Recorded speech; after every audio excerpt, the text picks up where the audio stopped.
White house के पास firing, दो national guard घायल, अफगान शरणार्थी गिरफ्तार। नमस्कार, रफ्तार हेडलाइन के साथ मैं निराली और आज की बड़ी खबर अमेरिका से।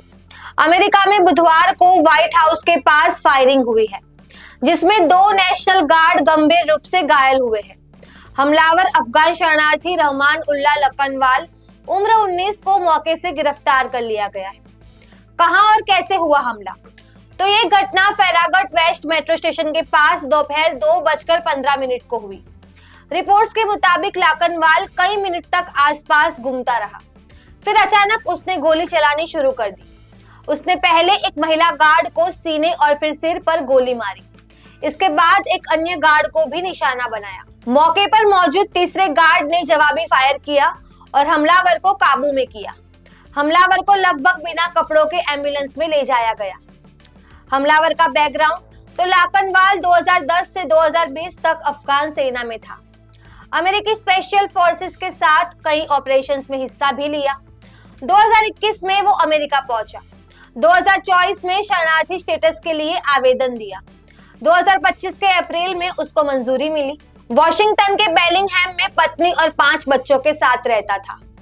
हाल ही में अमेज़न में काम कर रहा था।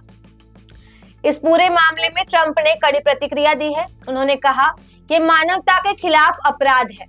राष्ट्रपति डोनाल्ड ट्रंप ने हमला होते ही इसे आतंकवादी घटना घोषित किया और कहा हमलावर को इसकी भारी कीमत चुकानी होगी। ये पूरे राष्ट्र पर हमला है।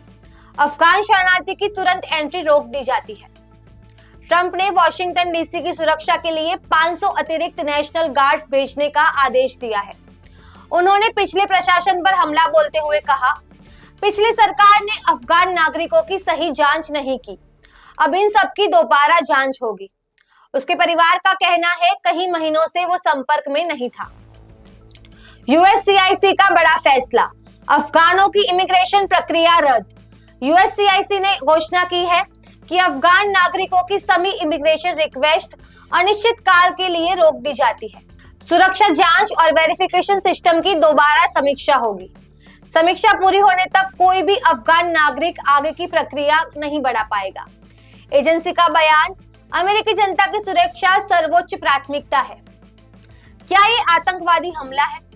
एफबीआई इस हमले को आतंकवादी हमले के तौर पर जांच कर रही है।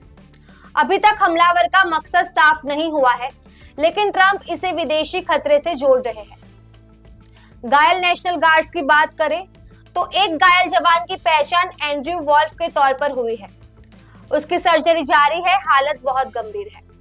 महिला सैनिक की पहचान गोपनीय रखी गई है। डीसी में नेशनल गार्ड्स की तैनाती पहले से विवादों में है।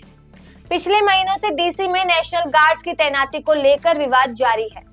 हाल ही में एक फेडरल जज ने तैनाती हटाने का आदेश दिया था, लेकिन अपील की वजह से आदेश 21 दिन के लिए रोक दिया गया था। उसी दौरान ये हमला हुआ। तो ये थी अब तक की बड़ी अपडेट। घटना से जुड़ी हर नई जानकारी के लिए जुड़े रहे रफ्तार हेडलाइन के साथ।